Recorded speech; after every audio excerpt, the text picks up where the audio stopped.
Why don't you write me a love poem? So I answered her in the parlance of the 9th grade students that I teach all day this way. I don't know. My wife is Puerto Rican. She was actually born on the island. If you know anything about Puerto Rican women, she did not accept that answer. So I had to write her a love poem. Here it is. Doesn't sound like a love poem, but trust me, by the time we get to the end of it, it's going to be a love poem. Do it. All right?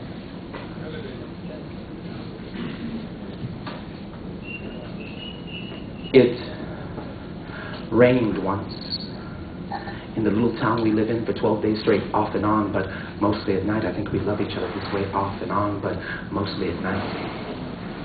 On the 12th night of rain, the woman that I love sent me to the Eckerd's drugstore to buy 2 D batteries and 2 C batteries for the emergency flashlight and the backup emergency flashlight.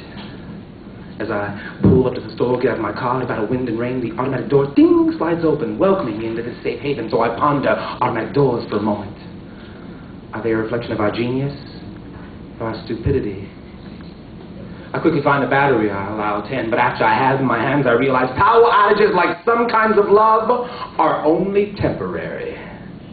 And what the woman that I love and I really need is Pepsi and Reese's peanut butter cups. So I put down the batteries and head to aisle 2 for the sake of candy and hope, for the sake of soda and necessity, for the sake of all sweet-tasting things and love. And as I'm about to purchase these items, the power goes out in the Eckerd's drugstore. Joe, the 300-pound clerk, reaches for his emergency flashlight, turns it on, it glows like a tiny beacon of hope in the storm. I think we love each other this way, like tiny beacons of hope in the storm. He says to me, if you want to leave the couch and take the soda and candy, that's fine. What the? Mesmerized by how much he sounds like Keanu, I tell him all I have is a debit card. He apologizes for the inconvenience, and I turn to leave, realizing quickly that I cannot budge the doors.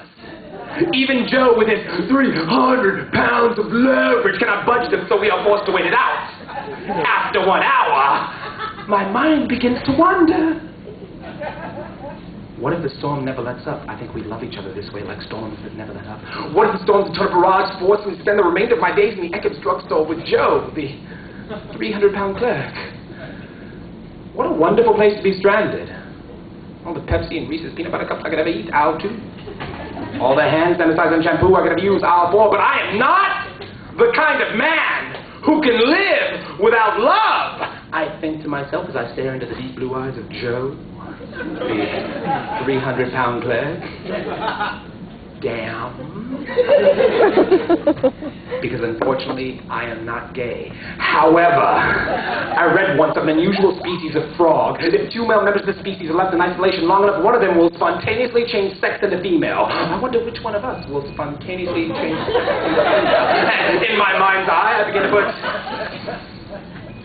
delicately cupped breasts, long flowing hair, dark red lipstick on Joe, the 300-pound clerk, like some sick, twisted version of Mr. Potato, or should I say Mrs. Potato Head, and I realize quickly that I hope it's me that changes into a woman.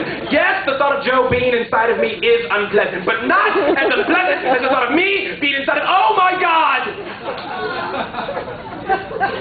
My menstrual cramps. How bad will my menstrual cramps be?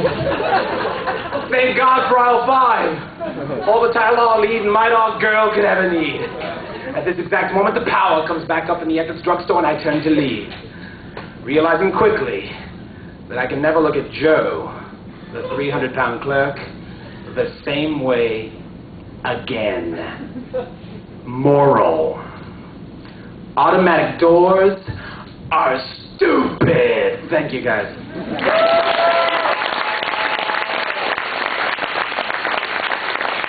Give it up for Joaquin, would you?